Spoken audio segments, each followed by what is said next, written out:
నమస్కారం. ప్రతిధ్వని కార్యక్రమానికి స్వాగతం.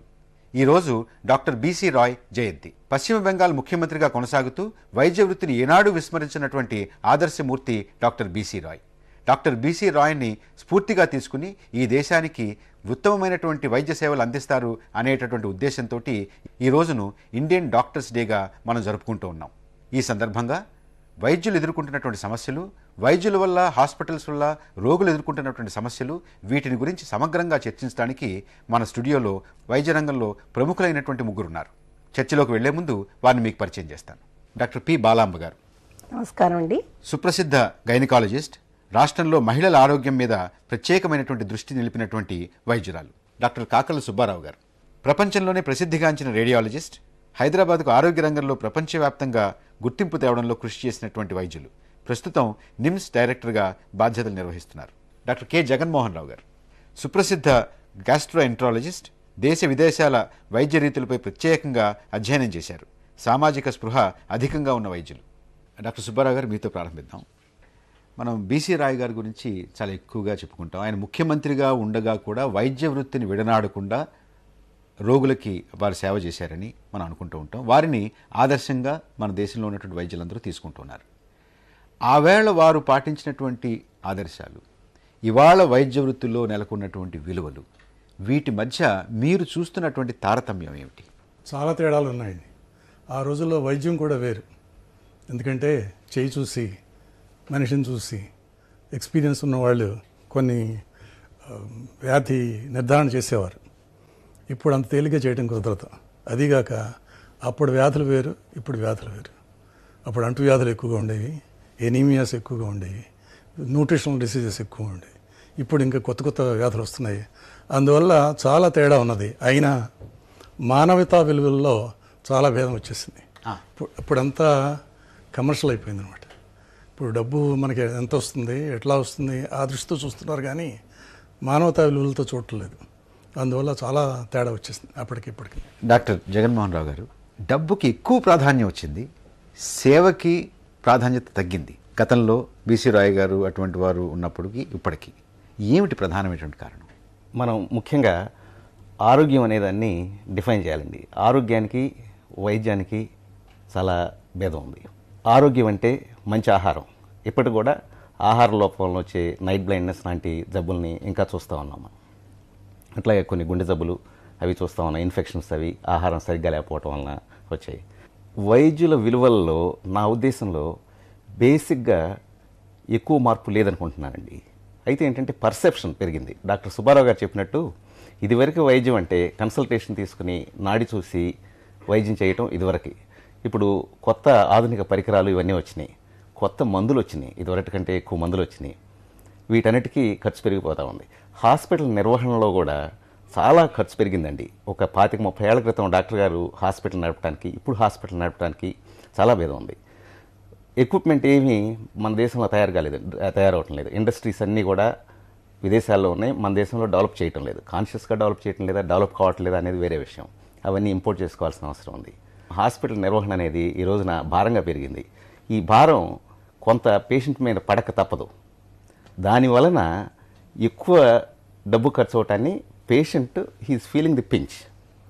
అందుకని చెప్పి మనీ ఎక్కువ స్పెండ్ చేస్తున్నారు. కాబట్టి ఈరోజు పర్సెప్షన్ మారింది, కానీ ప్రధానంగా విలువలు మారలేదు అనుకుంటున్నానండి. డాక్టర్లు కూడా సమాజంలో భాగం. అన్ని వర్గాల్లోనూ మంచి చెడు ఉన్నట్టుగానే అన్ని వర్గాల్లోనూ హాని చేసేవాళ్ళు, దోపిడీ చేసేవాళ్ళు ఉన్నట్టునే డాక్టర్లు కూడా కొంతమంది ఉండొచ్చు. బాలాంబ గారు, కేవలం ఆ హాస్పిటల్ని వారు చెప్పినట్టుగా ఇది చాలా ఖరీదైపోయింది. హాస్పిటల్ని నడపడం, నిర్వహించడం. ఆ నిర్వహణ చెయ్యాలి అని అంటే అక్కడ ఉన్నటువంటి అన్నిటినీ ఉపయోగించడానికి, పేషెంట్ల నుంచి డబ్బు రాబట్టుకోవడానికి డాక్టర్లు ప్రత్యేకమైనటువంటి దృష్టి సారిస్తున్నారు అనేటటువంటి అభిప్రాయం వాళ్ళ సమాజంలో ఉంది. ఇప్పుడు మాలాగా సీనియర్ డాక్టర్లు ఉంటారనుకోండి, మేము వాళ్ళని చూసి వాళ్ళని పరీక్ష చేసే కొన్ని వ్యాధుల నిర్ధారణ చేయగలం, చేస్తాం కూడాను. కానీ పేషెంటే మమ్మల్ని అడుగుతారన్నమాట, మీరు మాకు ఎందుకు అల్ట్రాసౌండ్ స్కాన్ రాయట్లేదండి, ఈ పరీక్షలు ఎందుకు రాయట్లేదండి, ఉంటే మరి చేయించుకుంటే మేలేమో కదా, ఇది నిర్ధారణ అవుతుందేమో కదా, అలాగా అడిగే పేషెంట్లు కూడా ఉన్నారండి. కానీ పేషెంట్లకి మన దగ్గర ఎక్విప్మెంట్ ఉంది కాబట్టి, దాన్ని వాడాలి కాబట్టి తప్పనిసరిగా ఈ పరీక్షలు రాయాలి అని అనుకునే డాక్టర్లు మాత్రం నా దృష్టిలో కూడానండి చాలా తక్కువ మందే ఉన్నారండి.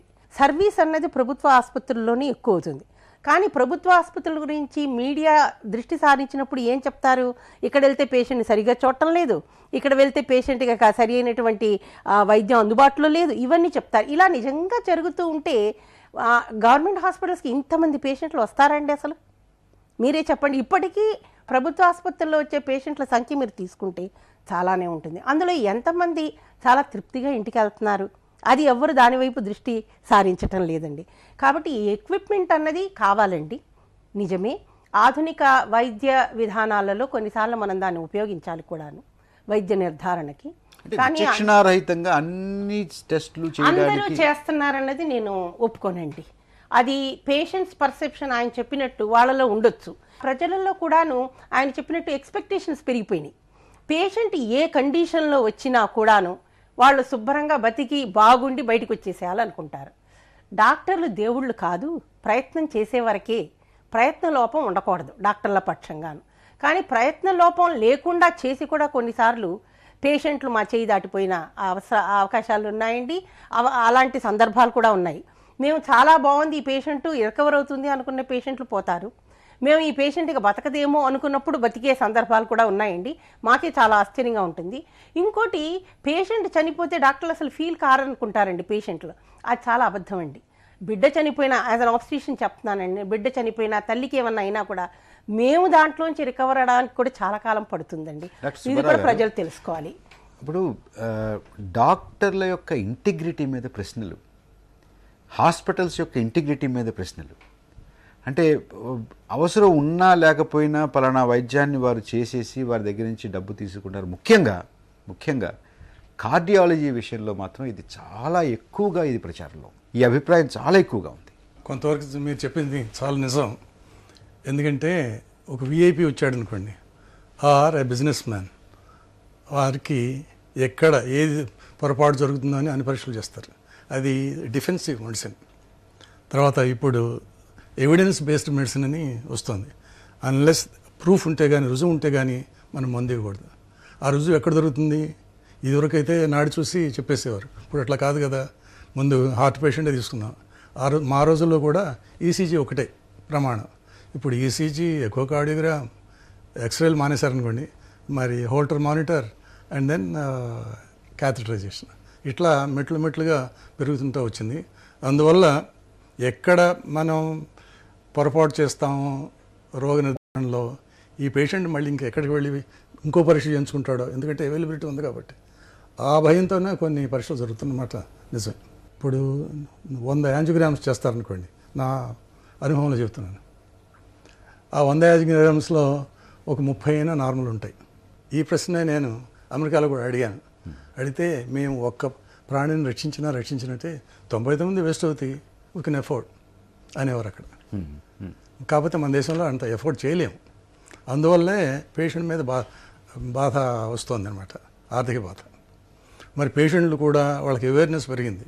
అందరికీ ఆధునిక వైద్యం కావాలి, ఆధునిక వ్యాధి నివారణ కావాలి, నిర్ధారణ కావాలి. అందువల్ల పొలం వేసినైనా సరే మా హాస్పిటల్ కూడా వస్తారు. అయ్యా, ఈ 4 సంవత్సరాల బేబీ వాడు వాళ్ళ అన్న ఏమో చక్కగా ఆడుకుంటాడు, ఆడతాడు, ఇతను ఏమో గుండె జబ్బుతో ఏం చేయలేడంటే మేము పరీక్షలు చేసి ఏం చేసేది కష్టమయ్యా, 6 నెలలు పోతాడేమో, ఏం చేసినా కానీ అసలు ఆపరేషన్ టేబుల్ మీద పోతాడంటే పోతే పోవనండి, మేము చూడలేము ఇంటి దగ్గర పడి పోతా అన్నట్టు. జగన్మోహన్ రావు గారు ఇప్పుడే సుబ్బారావు గారు చెప్పారు, 4 ఎకరాలు అమ్మేస్తాను నేను, 4 ఎకరాలు అమ్మి వైద్యం చేయించుకునేటటువంటి పరిస్థితి. ఇది సమంజసమేనా? ఈ సమస్యను కొంతవరకు పరిష్కారం చేయొచ్చండి. ఇదివరకట్లాగా పేషెంట్ ఫ్యామిలీ ప్రాక్టీషనర్ అటాచ్మెంట్ వచ్చి నమ్మకమైన ఫ్యామిలీ ప్రాక్టీషనర్ చూసుకుని ఆ ఫ్యామిలీ ప్రాక్టీషనర్ దగ్గరికి వెళ్ళి నాకు ఇట్లా ఉంది, ఏమన్నా వైద్యం చేస్తారా మీరు, లేదా స్పెషలిస్ట్ దగ్గరికి వెళ్ళాలా అనేది సలహా తీసుకుని వెళ్తే బాగుంటుందండి. కొంతవరకు ఈ ఓవర్ ఇన్వెస్టిగేషన్స్ ఇటువంటి వాటిని అవాయిడ్ చేయడానికి అవకాశం ఉంటుంది. అట్లా ఫ్యామిలీ ప్రాక్టీషనర్ బైపాస్ చేసి డెఫినెట్గా ఎక్కువ మంది నేను తలనొప్పి న్యూరాలజిస్ట్ దగ్గరికి వెళ్ళాలి, కడుపు నొప్పి గ్యాస్ట్రోఎంట్రాలజిస్ట్ దగ్గరికి వెళ్ళాలి, అది రాంగ్ యాటిట్యూడ్. డాక్టర్ బాలాంబ గారు, ఇవాళ మనం చూస్తున్నాం, పేపర్లో వచ్చింది, టీవీల్లో వస్తుంది, అన్ని చోట్ల మనకు వినపడుతుంది ఏంటంటే పెద్ద పెద్ద హాస్పిటల్స్ పెట్టినటువంటి వాళ్ళు స్థానికంగా ఉన్నటువంటి చిన్న చిన్న డాక్టర్లకి, ఆర్ఎంపీలకి మా దగ్గరికి పేషెంట్లు పంపించు అని కమిషన్లు కూడా ఇచ్చి కమిషన్లు మాట్లాడుకుని వైద్య సేవల యొక్క ఇది నిజమేనండి, నేను కూడా ఒప్పుకుంటాను. కానీ ఇందులో ఒట్టి డాక్టర్లే భాగస్వాములు కాదండి, మిగతా ప్రాక్టీషనర్లు కూడాను, అంటే ఆర్ఎంపీలు కానీ పిఎంపీలు కానీ వీళ్ళందరి తరఫు నుంచి కూడాను ఇది మంచి పద్ధతి కాదండి. నేను కూడా ఒప్పుకుంటాను, ఇది మంచి పద్ధతి కాదు. ఇదివరకు జగన్మోహన్ రావు గారు చెప్పినట్టే నేను ఇంకొక ఉదాహరణ కూడా దీనికి ఇవ్వగలనండి. వ్యంధ్యత్వంలో ఇప్పుడు పిల్లలు పుట్టట్లేదంటే ఇదివరకు వాళ్ళ గైనకాలజిస్ట్ దగ్గరికి వెళ్ళి చూపెట్టుకునేవాళ్ళు. వాళ్ళు అవసరం అనుకున్నప్పుడు ఫర్టిలిటీ సెంటర్స్కి పంపించేవాళ్ళు. ఇప్పుడు అలా కాదు, పిల్లలు లేరు అంటే తిన్నగా వాళ్ళు ఫర్టిలిటీ సెంటర్కి వెళ్ళిపోతున్నారు. ఇందులోనూ 100 మంది వెళితేను 90 మందికి చిన్న చిన్న ఇన్వెస్టిగేషన్స్తో, చిన్న పరీక్షలు, చిన్న ట్రీట్మెంట్తోనే పిల్లలు అయిపోతారండి. ఒక 10% మందికే ఈ ఫర్టిలిటీ సెంటర్స్లో స్పెషలిస్ట్ ట్రీట్మెంట్ కావాలి. కానీ ఏమవుతుంది, వీళ్ళు ముందరే డబ్బులన్నీ చాలా స్పెండ్ చేసేసుకుంటారు. చేసుకున్నాక ఫలితం దక్కలేదనుకోండి, ఆ ఫలితం మన చేతిలో లేదు, మళ్ళీ వెనక్కి వస్తారనమాట. మేము ఇప్పటికే చాలా డబ్బులు తగలేసామండి అక్కడ అంటే ఏంటి, ఆ డాక్టర్ మీద నెపం వేస్తారనమాట. వీళ్ళు అక్కడికి వెళ్ళిన దాని గురించి ఆలోచన చేయరు. మేము ముందరే అక్కడికి వెళ్ళి ఉండవలసింది కాదు, మేము ముందర ఫ్యామిలీ ప్రాక్టీషనరో లేకపోతే ఎప్పుడు ఉండే గైనకాలజిస్ట్ దగ్గరకు వెళ్ళి వాళ్ళ ద్వారా వెళ్ళింటే గనక సరైన పద్ధతిలో సరైన మార్గంలో వెళ్ళి ఉండే వాళ్ళని ఎవరు ఆలోచన చేయట్లేదు. డాక్టర్ జగన్మోహన్ రావు గారు, ఏదైనా ఒక పెద్ద హాస్పిటల్కి వెళ్ళామనుకోండి, నిమ్స్ కానీ లేకపోతే ఏదైనా ఒక పెద్ద హాస్పిటల్కి వెళ్తే నాకేమనిపిస్తుంది అంటేనండి, ఏమిటి దేశం మొత్తం అంత అనారోగ్యంతో బాధపడి ఇక్కడ ఉన్నారా అనిపిస్తుంది. ఎంతమందో అసలు కిటకిటలు ఆడిపోతూ ఉంటుంది. మనం ఎంతోమంది డాక్టర్లు తయారు చేస్తున్నాం, అనేక వందల మెడికల్ కాలేజీలు పెడుతున్నాం, నర్సింగ్ స్టాఫ్ ఉంది, పారామెడికల్ స్టాఫ్ బాగా తయారు చేస్తున్నాం, వైద్య సదుపాయాలని ప్రతి సంవత్సరం కూడా తీసుకుంటే మనం బాగా పెంచుతున్నాం. అయినా కూడా అసలు ఇంతమంది అనారోగ్యంతో హాస్పిటల్ చుట్టూ మూగుతున్నారంటే ఏమిటి దీనికి కారణం? ఇది చాలా ఇంపార్టెంట్ పాయింట్ అండి. ఆరోగ్యం అంటే మంచి ఆహారం, పరిశుభ్రమైన నీరు. ఈ రోజు కూడా ఇన్ని గవర్నమెంట్స్ పరిశుభ్రమైన నీరుని ప్రొవైడ్ చేయడానికి ఫెయిల్ అయినాయండి. అట్లాగే ఆరోగ్యం అంటే హెల్త్ ఎడ్యుకేషన్. ఇప్పుడు పత్రికలు ఇవన్నీ కూడా హెల్త్ ఎడ్యుకేషన్ చాలా ఇంపార్టెన్స్ ఇస్తూ ఉన్నాయి. అది చాలా ఇంపార్టెంట్ అండి. సక్సెసివ్ గవర్నమెంట్స్ ఈ బేసిక్ హెల్త్ నీడ్స్ని నెగ్లెక్ట్ చేయటం, ప్రైవేట్ హెల్త్ కేర్ని ఒక రకంగా ఎంకరేజ్ చేయటం. గవర్నమెంట్స్ ప్రైవేట్ హెల్త్ కేర్స్ని ఎంకరేజ్ చేయటం వల్లనే more people are driven towards private health care అండి. ఎందుకంటే గవర్నమెంట్ హాస్పిటల్స్లో మా చిన్నప్పటి కంటే ఇప్పుడు తక్కువ మంది వైద్యం చేయించుకుంటా ఉన్నారు, తక్కువ వైద్య సదుపాయాలు జరుగుతున్నాయి. మినిస్టర్లకు కానీ ఎవరికైనా జబ్బు చేస్తే ఆ రోజున గవర్నమెంట్ హాస్పిటల్కి ధైర్యంగా వెళ్ళేవాళ్ళు, ఈరోజు వెళ్ళలేరు. నిమ్స్కి వెళ్ళగలరేమో. హెల్త్ బడ్జెట్ తగ్గింది 2.5%. ప్రతి గవర్నమెంటు రావడానికి వెళ్ళటానికి ముందు అచీవ్ చేసింది ఏమీ ఉండలేదండి, ఆరోగ్యపరంగాను ఎడ్యుకేషన్ పరంగాను. ఇది అప్రస్తుతమైనప్పటికీ ఈ రెండు నెగ్లెక్టెడ్ సెక్టర్స్. ప్రపంచంలో ఓపెన్ డిఫికేషన్ ఎక్కువగా ఉన్న దేశాలు బహుశా ఇండియన్ సబ్ కాంటినెంట్ కంట్రీస్. అది చాలా జబ్బులకి కారణమవుతుంది. దాన్ని ప్రివెంట్ చేయడానికి ఒక్కళ్ళు కూడా ప్రయత్నం చేయలేదండి. అంతవరకు ఒక్క ప్రభుత్వం కూడా సిన్సియర్గా ప్రయత్నం చేయలే. వచ్చే కొత్త హెల్త్ మినిస్టర్ గారు వాళ్ళ జిల్లా వరకు తీసుకుని ఆ జిల్లాకు 100 కోట్ల బడ్జెట్తో టాయిలెట్స్ చేసి ఈ జిల్లాలో ఓపెన్ డిఫికేషన్ నేను అవాయిడ్ చేశాను అని సంతృప్తిగా వెళ్ళగలరేమో చూడండి. ఈ ఒక్క టెస్ట్ పెట్టి ఆయన ఎఫిషియన్సీకి, ఆయన డెడికేషన్కి ఒక్క టెస్ట్ పెట్టి చూడండి. ఇట్లా ఒక్కొక్క హెల్త్ మినిస్టర్ ఒక్కొక్క టర్మ్లో కనుక ఒక జిల్లాని కనుక బాగు చేస్తే ఈ పాటికి రాష్ట్రం అంతా బాగైపోయేది. మీరు చెప్పినట్టు హాస్పిటల్స్ నిండా పేషెంట్స్ ఉండాల్సిన పరిస్థితి ఉండేది కాదండి. సుబ్బారావు గారు, ప్రభుత్వాలు వైద్య రంగంలో తీసుకోవాల్సినటువంటి ముఖ్యమైనటువంటి చర్యలు ఏమిటి? ఒకటి, ఆయన చెప్పినట్టు ఆరోగ్యం అంటే ప్రపంచ ఆరోగ్య సంస్థ ఏం చెప్పింది, ఆరోగ్యం అంటే ఏమిటి? శారీరక, మానసిక, సామాజిక, ఆధ్యాత్మిక, నైతిక, ఈ విధంగా సుఖంగా ఉంటేనే మనిషి ఆరోగ్యంగా ఉంటాడని. మరి ఎంతమంది దీన్ని పాటిస్తున్నారు? అందులో ముఖ్యంగా ఆయన చెప్పారు, గవర్నమెంట్ హాస్పిటల్స్ కంటే ప్రివెన్షన్ మీద, రోగ నివారణ మీద ఎక్కువ ఉండాలి. రోగ నివారణ అంటే ఎట్లాగో హైజీన్, ఆరోగ్యం, మరి నీరు, మంచి నీరు, ఆహారం, మరి టాయిలెట్స్, ఇవన్నీ ప్రొవైడ్ చేస్తే తక్కువ మంది రోగులు హాస్పిటల్కి వెళ్తారు. తర్వాత ఎక్కడికెక్కడ ప్రివెంటివ్ సెంటర్స్ ఉండాలండి. కార్పొరేట్ హాస్పిటల్స్ కూడా హాస్పిటల్ పెట్టే బదులు హెల్త్ క్లినిక్స్ అని పెట్టండి. ఇంకోటి గవర్నమెంట్ చేయాల్సింది ఆరోగ్య బీమా. ప్రతి ప్రపంచంలో అన్ని దేశాల్లో చూస్తున్నాం. ఆ బీమా అనేది లేకపోతే మనిషి రోగి మీద చాలా బరువు పడుతుంది, అందులో బీదవాళ్ళ మీద చాలా బరువు పడుతుంది. డాక్టర్ జగన్మోహన్ రావు గారు, మన దేశంలో ఇతర దేశాల నుంచి నేర్చుకుని మన దేశంలో అమలు చేసేటటువంటి వైద్య వ్యవస్థ ఆచరణ యోగ్యమైనటువంటి, ఆచరణ సాధ్యమైనటువంటివి మీ దృష్టిలో ఏమిటి? ప్రైమరీ హెల్త్ కేర్ సిస్టమ్ మీద కాన్సన్ట్రేట్ చేసి పోలీసు వ్యవస్థను ఎంత బాగా నిర్వహిస్తున్నారో ఈ వైద్య వ్యవస్థను కూడా అంత బాగా నిర్వహించాలి అనే చిత్తశుద్ధితో ముందు ఉన్న డాక్టర్స్ని, ఉన్న నెట్వర్క్ని ప్రభుత్వం ఉపయోగించుకోవాలన్న డిటర్మినేషన్ ప్రభుత్వానికి ఉండటం అవసరం అండి. ఒకటి మన ముందు ఉన్నటువంటి నమూనాలు చూసుకుంటే చైనాలో ఒక నమూనా ఉంది, ఇంటిగ్రేటెడ్ సిస్టమ్. అమెరికాలో ఒక నమూనా ఉంది. ఇప్పుడు డాక్టర్ గారు సుబ్బారావు గారు చెప్పినట్టుగా ఇన్సూరెన్స్ డ్రివెన్ సిస్టమ్. బ్రిటన్లో ఒక సిస్టమ్ ఉంది, public health system, national health scheme. మన దేశంలో ఉన్నటువంటి పరిస్థితులకు అనుగుణంగా ఏ నమూనా లేకపోతే ఏ కాంబినేషన్ ఆఫ్ మోడల్స్ వేటిని సమన్వయం చేస్తే ఏది చేస్తే బాగుంటుంది అనేటువంటిది మా ఉద్దేశం. ఈ కాంబినేషన్ ఆఫ్ మోడల్స్ బెటర్ అండి మన దేశంలో. ఎందుకంటే డిఫరెంట్ క్లాసెస్ ఆఫ్ పీపుల్ ఉన్నారండి. ఒక అబ్జర్వర్ న్యూస్ పేపర్ ఒకసారి ఇండియాని రిచ్ ఇండియా, పూర్ ఇండియా, అంటే French Indian and Indian India అని చెప్పి డివైడ్ చేసింది. అంటే middle class, upper middle class, కొంత అఫోర్డ్ చేయగలిగిన క్లాస్. అట్లాగే poor India, majority of poor Indians who don't have access to medical health care system. 25% of Indian population ఈ రోజు కూడా ఆర్ఎంపీ కూడా యాక్సెస్ లేని గ్రామాలు ఉన్నాయి. 25% అని ఎక్స్పెక్టేషన్. ఇది గవర్నమెంట్ స్టాటిస్టిక్స్ ప్రకారమే. అందుకని different a mixed health system is better. Doctor Subbarao garu చెప్పినట్టు health insurance system middle class, upper middle class నలిగిపోకుండా కాపాడటానికి పనికొస్తుందండి. పేదవాళ్ళు కూడా గవర్నమెంట్ చేయాలండి ఇన్సూరెన్స్.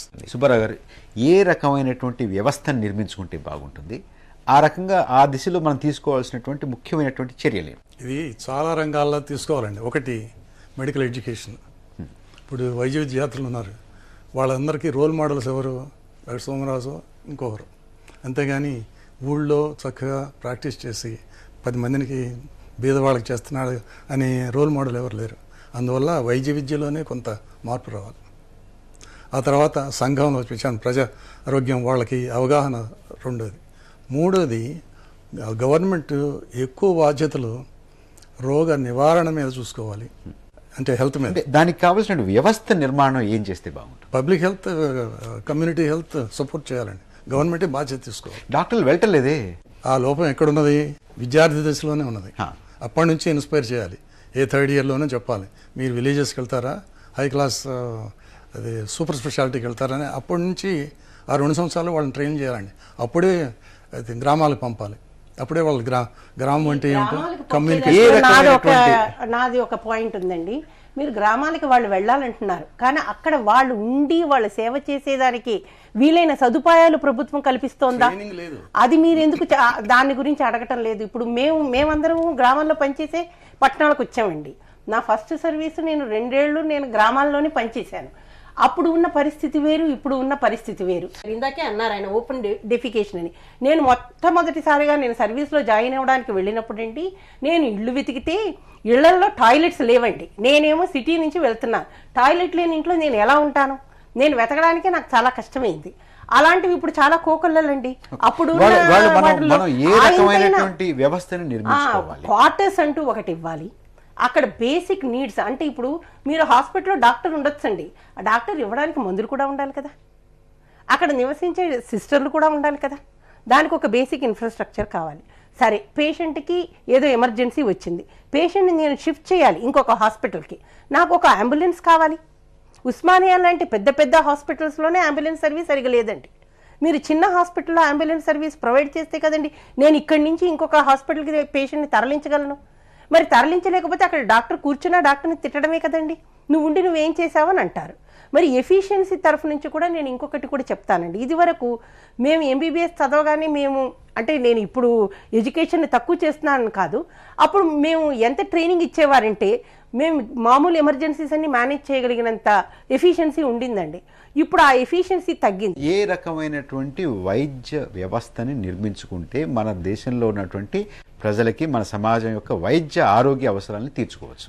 డాక్టర్ సుబ్బారావు గారు చెప్పినట్టు బేసిక్ డాక్టర్స్ కావాలండి మనకి. ఎందుకంటే అందరూ స్పెషలిస్ట్ అయిపోలేరు. దీన్ని ముందర మన డాక్టర్లందరికీ వైద్య విద్యలోనే మనం వాళ్ళకి చెప్పాలి, మీరందరూ స్పెషలిస్ట్ కాలేరు, మీలో కొంతమందే స్పెషలిస్ట్ కాగలరు.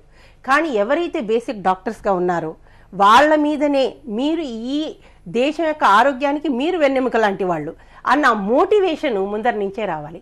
ఆ మోటివేషన్ ఎలా ఇవ్వగలరు? దానికి మనం రోల్ మోడల్స్గా ఉండాలి. రోల్ మోడల్స్ ఆయన చెప్పినట్టు సూపర్ స్పెషలిస్ట్ రోల్ మోడల్స్ కాకూడదు, బీసీ రాయ్ లాంటి వాళ్ళు రోల్ మోడల్స్ కావాలి. ఇప్పుడు మా వైద్య విద్యార్థుల్లో ఎంతమందికి బీసీ రాయ్ గారి గురించి తెలుసండి? ఒకటేంటంటే పల్లెటూళ్ళు, డాక్టర్లు, ఇది మన ఒక్కళ్ళే ఎదుర్కొనేది కాదండి. ప్రపంచంలో అన్ని దేశాలకి ఈ సమస్య ఉంది. మిగిలిన దేశాలు ఎట్లా పరిష్కరించుకున్నాయంటే ఈ సమస్యని కారణాలు, డాక్టర్లు ఊళ్ళకి వెళ్ళకపోవడానికి కారణాలు ఏంటనేది ఎక్స్ప్లోర్ చేయాలండి. ముందు ఇన్కమ్ డిస్పారిటీ, టౌన్లో ప్రాక్టీస్ పెట్టిన డాక్టర్లకి విలేజెస్కి వెళ్ళే డాక్టర్స్కి ఇన్కమ్ డిస్పారిటీ. అందుకని అడిషనల్ లక్షల కొద్ది ఇవ్వమంటలేదండి, టౌన్లో యావరేజ్ డాక్టర్ ఇన్కమ్తో మ్యాచ్ అయ్యేట్టుగా అడిషనల్ ఫైనాన్షియల్ ఇన్సెంటివ్స్ కొంచెంగా అయినా సరే ఇవ్వటం ఒకటి ముఖ్యం. రెండోది పిల్లల ఎడ్యుకేషన్ గురించి ప్రాబ్లం అండి. దానికి వాళ్ళని ఎంకరేజ్ చేయటం, రెసిడెన్షియల్ కాలేజీలో కానీ ఇక్కడ పెట్టేట్లయితే మీ ఫీజులు మేము ఇస్తామని చెప్పని. అట్ ది సేమ్ టైం ఇవి ఇచ్చేటప్పుడు టఫ్గా ఉండి we want this work from you అనే కండిషన్స్ మాత్రం ఇంప్లిమెంట్ చేయాల్సిన అవసరం ఉందండి. మూడోది వెనకబడిపోవటం. విలేజెస్లో ఉంటే మెడిసిన్ అప్గ్రేడ్ చేసుకోలేము, చదువుకోలేము, ఫర్దర్గా ఇంప్రూవ్ చేసుకోలేము అనేది. అట్లాగే education, study leaves, further improvement కోసం వేరే హాస్పిటల్స్కి వెళ్ళడానికి ఎక్స్పెండిచర్ ఇచ్చి ఈ రకమైన ఇన్సెంటివ్స్తో ఎక్కువ మంది అమెరికాలో కూడా ఇట్లా అట్రాక్ట్ చేస్తూ ఉంటారు విలేజెస్కి డాక్టర్స్ వెళ్ళడానికి. అమెరికాలో స్టూడెంట్స్లో కూడా 5% స్కాలర్షిప్స్ ఇస్తారండి. అప్పుడే బాండ్ రాయించుకుంటారు. ఏమిటి అక్కడ ఎండి అంటారు, ఎంబీబీఎస్ కాదు, ఎండి అయిన తర్వాత 3 సంవత్సరాలు అక్కడ కూడా బ్యాక్వర్డ్ ఏరియాస్ ఉన్నాయి, బ్లాక్ నివసించే స్లమ్స్ ఉన్నాయి, మరి అమెరికన్ ఇండియన్స్ ఉండే ట్రైబల్ ఏరియాస్ ఉన్నాయి. అక్కడికి ఈ 3 సంవత్సరాలు మీరు వెళ్ళాలి అని బాండ్ రాయించుకుని వాళ్ళ జీతం చెల్లింపు చేస్తారనమాట. మరి అట్లా కూడా ఇక్కడ విద్యార్థి దశలోనే కొంతమంది చేత బాండ్ రాయించుకుంటే నేను అక్కడికి వెళ్ళి విలేజ్లో వాళ్ళ యాటిట్యూడ్ని బట్టి తర్వాత ఇక్కడ ఎంట్రన్స్ టెస్ట్ ఉన్నది, అక్కడ entrance test plus psychological test, అసలు ఇతను డాక్టర్కి పనికొస్తాడా లేదా, ఏదైనా ఉంటే సమస్య వస్తే ఏం చేస్తాడు అని ముందు సైకలాజికల్ టెస్ట్ కూడా ఉండి అప్పుడు డాక్టర్ సీట్ ఇస్తారు. డాక్టర్ జగన్మోహన్ రావు గారు, ఒక్కసారి డాక్టర్స్ దృష్టి నుంచి చూద్దాం, మీ దృష్టిలో నుంచి మీరు వైద్య సేవలు అందించడంలో మీరు ఎదుర్కొంటున్నటువంటి సమస్యలు ఏమిటి? ఒకటేంటంటేనండి, డాక్టర్లు దేవుళ్ళు కాదు, డాక్టర్లు వైద్యం చేస్తారు, డాక్టర్లు కూడా చచ్చిపోతూనే ఉంటారు, డబ్బులున్నాళ్ళు చచ్చిపోతూ ఉంటారు, అందరూ చనిపోతూ ఉంటారు. చావు అనేది ఒక న్యాచురల్ థింగ్. ఓకే, కానీ డాక్టర్లు అన్ని సందర్భాల్లో బతికించడం సాధ్యం కాదు పేషెంట్ని. కొన్ని సందర్భాల్లో ఏంటంటేనండి, ఓకల్గా ఉన్నవాళ్ళు, బలం ఉన్నవాళ్ళు, రాజకీయ అండదండలు ఉన్నవాళ్ళు చావుని ఆధారంగా చేసుకుని హాస్పిటల్స్ని బ్లాక్మెయిల్ చేయడం కోసం రాష్ట్రం అంతా జరుగుతూ ఉందండి. ఇది బ్లాక్మెయిల్ చేయడం కోసం అని చెప్పేసి గొడవ చేయటం, డాక్టర్ క్రెడిబిలిటీ పోతుందని చెప్పేసి ఎంతో కొంత ఒప్పుకొని డబ్బులు ఇవ్వడం, ఇటువంటిది జరుగుతూ ఉందండి. డాక్టర్ తప్పు అవునా కాదా నిర్ణయించడానికి ఒక పద్ధతి ఉంది. మెడికల్ ప్రొఫెషన్లో కానివ్వండి, వేడే కానివ్వండి, ఏ క్రైమ్కైనా సరే ఒక పద్ధతి ఉందండి. అట్లా కాకుండా అక్కడికక్కడ వెళ్ళి అక్కడ జడ్జిమెంట్ పాస్ చేసి డాక్టర్ నిర్లక్ష్యం వలన పేషెంట్ మృతి చెందాడు అని చెప్పి చెప్పడం ఈ సెన్సేషనలైజ్ చేయొచ్చు, ఎక్కువ మంది చూసేట్టుగా చేయొచ్చు న్యూస్ని అప్పటికి. కానీ అట్లా సెన్సేషనలైజ్ చేయడం వలన ఫ్రజైల్గా ఉన్న డాక్టర్ పేషెంట్ రిలేషన్షిప్ బాగా చెడిపోవటం, దానివలన సమాజంలో ఆరోగ్యానికి భంగం కలగటం జరుగుతూ ఉంటుందండి. డాక్టర్ సుబ్బారావు గారు మీరేమంటారు? వైద్యుడు అంటే కామన్ మ్యాన్తో కంపేర్ చేయడానికి వీల్లేదు, అబోవ్ కామన్ మ్యాన్ వైద్యుడు. ఎందుకంటే మనిషిలో రాక్షసత్వం ఉంది, మానవత్వం ఉంది, దైవత్వం ఉంది. మరి విద్యార్థులు కానీ వైద్యులు కానీ ఈ మానవత్వాన్ని దైవత్వాన్ని పాటించాలి. అంతేగాని సమాజంలో అంతా చేస్తున్నారు మేము అట్లాగే చేస్తామంటే ఇది కుదరదు. ఆ తర్వాత ముఖ్యంగా ప్రజల్లో దీన్ని నివారించాలంటే హెల్త్ అవగాహన ఉండాలండి.